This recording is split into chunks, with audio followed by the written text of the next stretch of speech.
이 채널에서는 태평양 전쟁 중 1943년 9월 초에 벌어지고 있는 미군과 호주군 연합군의 동부 뉴기니 일본군 근거지 중 하나인 레이를 공략하는 작전을 현재 시리즈로 구성해 살펴보고 있습니다.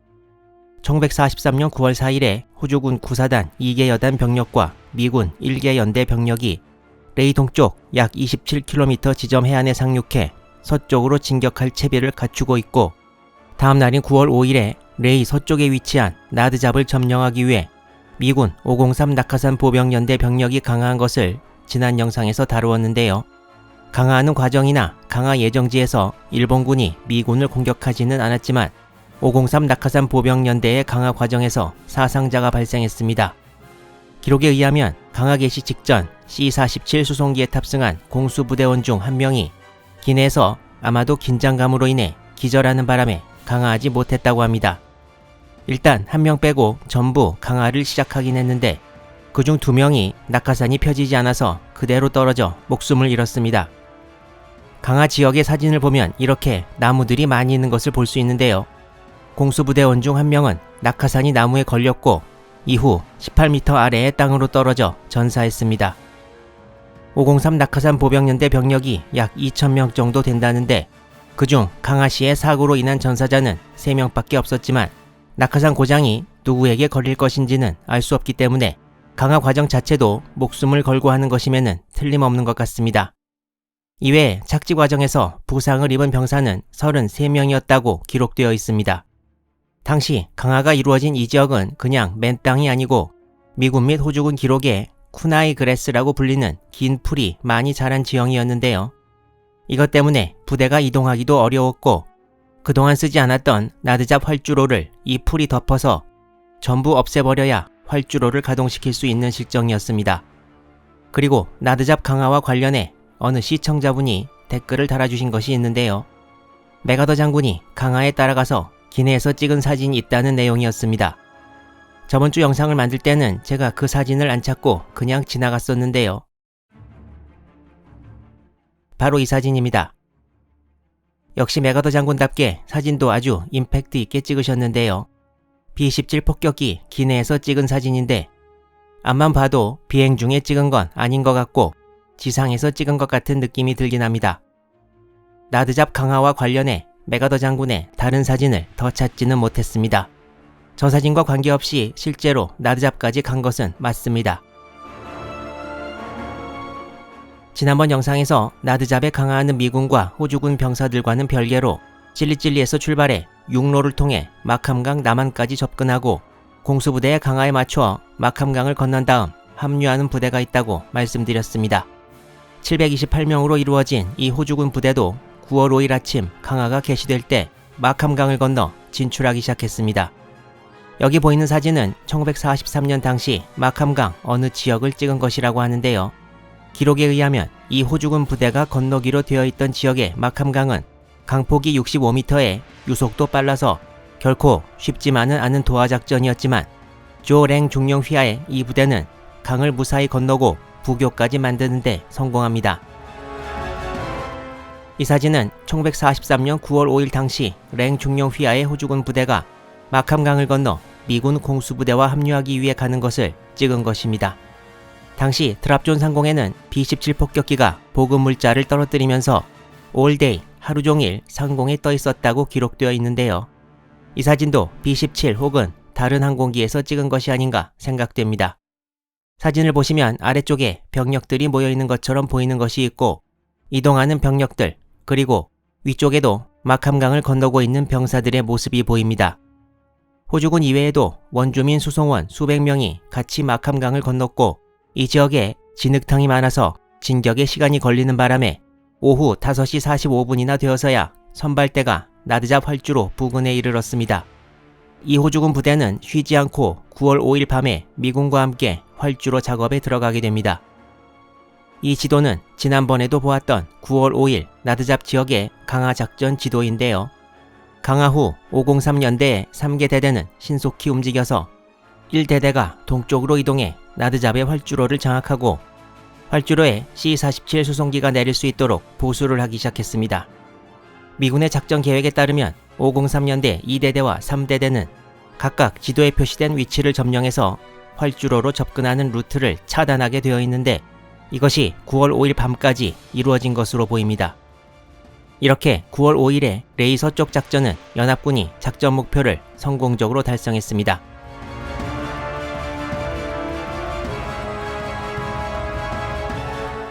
이제 다시 레이 동쪽에 상륙한 호주군 구사단 상황으로 가보겠습니다. 이제 작전 3일째 9월 6일이 밝았습니다. 이 지도에 작은 글씨로 호주군이 상륙한 레드와 옐로우 해안이 표시되어 있는데요.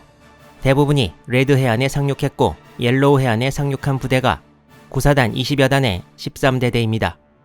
레이를 향해 서쪽으로 전진하는 다른 부대와는 달리 20여 단 13대대는 동쪽으로 진출해 방어선을 형성하는 임무를 맡았는데요.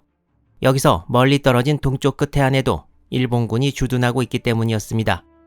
20여 단 13대대는 명령에 따라 동쪽으로 전진을 시작했는데 옐로우 해안 동쪽에 있는 이 강 이름이 부햄강이고 여기가 목표 지점이었으나 13대대장 콜빈 중령은 여기서 그치지 않고 2개 중대를 강 건너로 보내서 이곳 호포이에 있는 잡초가 많이 자라버린 오래된 활주로까지 점령했습니다.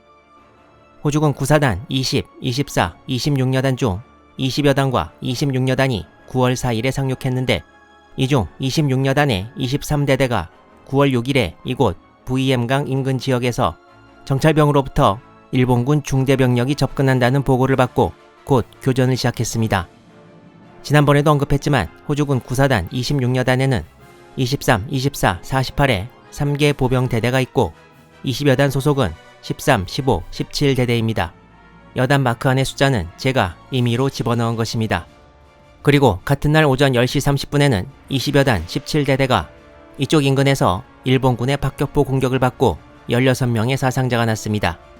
호주군은 일본군 배후로 병력을 보내 일본군 부대를 포위하려고 했으나 일본군은 이를 눈치채고 퇴각했습니다. 이 지도는 9월 6일에 해안에서 벌어진 호주군과 일본군의 교전 상황을 나타내는데요. 호주군 26여 단, 23, 24대대 일부 병력이 일본군을 압박하는 것이 보입니다.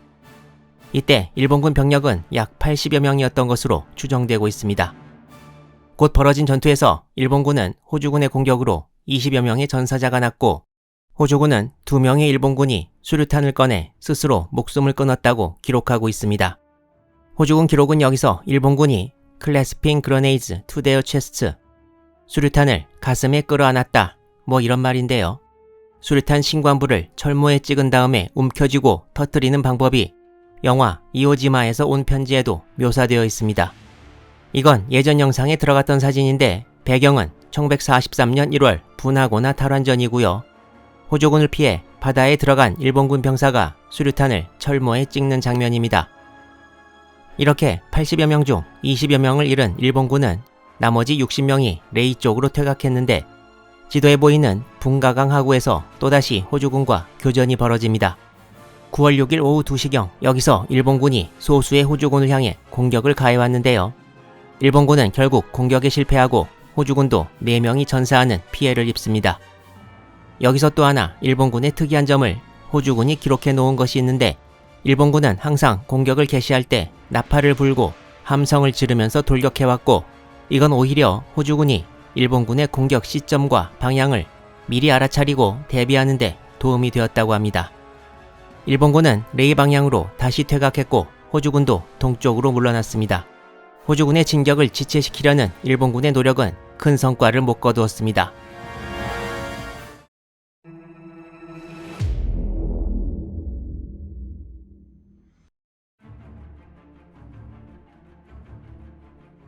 이전에 남쪽 살라마와 전선의 상황을 살펴보면서 그쪽에 배치된 일본군 51사단 병력 상황을 자세히 본 적이 있는데요. 북쪽에 레이를 방어하는 부대를 일본군은 라의 경비대라고 불렀습니다. 이 부대는 일단 51사단 보병 제102연대의 1개 중대, 그리고 5사단 소속 보병 제21연대의 1개 대대가 보병 주력이었습니다. 그리고 마캄강 유역 경비대와 포병부대 등 여러 부대가 편제상으로 존재했지만 일본군 기록에는 방공부대를 제외하고 실제로 움직일 수 있는 병력은 약 200명, 그리고 훨씬 많은 약 1000명이 환자로 기록되어 있어 실제로 전투를 감당할 수 있는 병력은 매우 적었다고 하고 있습니다. 이상의 육군 병력 이외에 해군 육전대가 약 1000여 명 주둔해 있었으나 해안 방어와 방공 임무를 맡고 있어서 멀리 기동할 수 있는 상황은 아니었다고 합니다. 연합군의 레이 동쪽 상륙에 관한 일본군의 반응은 이미 살펴보았지만 미군 공수부대의 나드잡 강화에 대해서는 일본 측의 자세한 기록은 없고 당일 오후 4시까지 라바울로 이 소식이 전해진 것으로 보입니다. 레이와 마캄강 부근 주둔 병력이 적은 것을 일본군도 잘 알고 있었고 동쪽에서 상륙하고 서쪽에 강화한 연합군 병력 숫자도 대강 파악하고 있던 일본군은 레이가 그야말로 절체절명의 위기에 빠졌다는 것을 인지했습니다. 더군다나 이전에 다루었던 연합군 항공대 외곽 활주로 공습으로 큰 타격을 입었던 일본 제4항공군의 9월 5일 현재 출동 가능한 항공기 숫자는 전투기 35기를 포함해 총 46기에 불과해서 다가올 레이 방어전에 충분한 항공력을 투사하는 것은 불가능한 상황이 되었습니다. 또한 일본군과 호주군의 기록을 볼 때 9월 6일에 레이 동쪽 호주군을 쳤던 일본군은 레이 방어부대에서 기동 가능한 병사들의 거의 절반이 동원되어 지연 작전을 펼쳤으나 결국 최후의 전투에 쓸 수 있는 귀중한 병사들의 숫자만 줄어드는 결과가 되었습니다.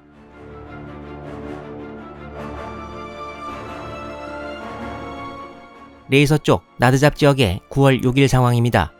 연합군은 최대한 빨리 나드잡 활주로를 수송기가 착륙할 수 있게 만들어야 했습니다. 강화 당일인 9월 5일에 어느 정도 작업이 진행되었는지는 확인할 수 없지만 당시 호주군 기록에 의하면 9월 6일은 오전 7시부터 작업이 시작되었습니다. 미군 공수부대원, 공병, 호주군에 짐을 이고 온 원주민들까지 동원돼서 빨리 항공기가 착륙할 수 있도록 모든 인원이 작업에 매달렸습니다. 호주군 기록에는 이를 all in go라고 표현하고 있습니다. 공수부대와 다른 병사들의 보급이 이 활주로 보수에 달려 있었습니다. 이것은 작업이 계속 진행 중인 나드잡 활주로를 어느 시점에 찍은 것이라고 합니다. 연합군 인원들은 먼저 활주로에 아무렇게나 자란 풀들을 잘라냈고 잘라낸 풀들을 모아서 바로 태웠습니다. 중장비는 당연히 없었기 때문에 모든 작업은 손으로 이루어졌습니다. 원래는 글라이더 14기가 활주로 보수용 장비를 싣고 착륙하기로 되어 있었으나 일단 일본군 저항이 없었고 글라이더 조종사들이 별로 경험이 없다는 점이 고려되어 글라이더를 이용한 장비 공수는 취소되고 수작업으로 활주로 보수가 명령되었습니다. 기록에 의하면 오전 9시 40분 파이퍼 J3 컵 1기가 미군 공병대 지휘관 우드베리 대령을 싣고 나드잡 활주로에 착륙했습니다. 9월 6일 작업이 시작된 지 2시간 40분 만에 처음 항공기가 착륙한 것입니다. 작업은 계속 진행되어 오전 11시에는 3기의 C-47 수송기가 착륙에 성공했습니다. 이 사진은 나드잡 활주로에 착륙한 수송기를 찍은 것인데요. 9월 6일 당일은 아니어도 활주로가 가동된 지 얼마 안 된 시점에 찍은 것입니다. 사진 오른쪽 위에 검은 연기는 활주로에서 베어낸 풀을 모아 태우는 연기입니다. 이 사진도 가동 초반부에 나드잡 활주로를 찍은 사진입니다. 기록에 의하면 오전 11시까지 460m 길이의 활주로가 1000m로 확장되었습니다. 작업이 계속되는 동안 항공기들은 계속 착륙했습니다. 9월 6일 오후 2시부터 5시까지 약 40기의 항공기가 착륙에 성공했습니다. 이 항공기들 중 많은 수가 미군, 호주군, 공병대원들을 수송했고 혹시 있을지 모를 일본군의 공습을 대비해 대공포들도 나드잡으로 수송되었습니다. 호주군 기록에는 9월 6일 나드잡 활주로 일대는 활주로에서 제거한 풀을 태우는 검은 연기와 함께 저물어 갔다고 되어 있습니다. 이때까지 나드잡 활주로에 대한 일본군의 공격은 전혀 없었습니다. 연합군의 신속한 작업으로 이제 나드잡 활주로는 점점 수송 기능을 갖춰 나갔습니다. 이제 남쪽으로 320km 떨어진 포트 모레스비에서 직접 나드잡으로 병력을 항공기로 수송할 준비가 갖춰져 나가는 건데요. 이미 찔리찔리에는 호주군 7사단 본부와 7사단 25여단 25대대가 포트 모레스비로부터 공수되어 있었습니다. 일본군은 레이 동쪽의 호주군 9사단보다도 오히려 나드잡 활주로로 직접 쏟아져 들어올 연합군이 더 위협이 되는 상황인데요. 작전 시작 3일 만에 일본군의 전세는 계속 악화되어만 가고 있었습니다. 쉬지 않고 이어지는 연합군의 레이 공략 작전 계속됩니다.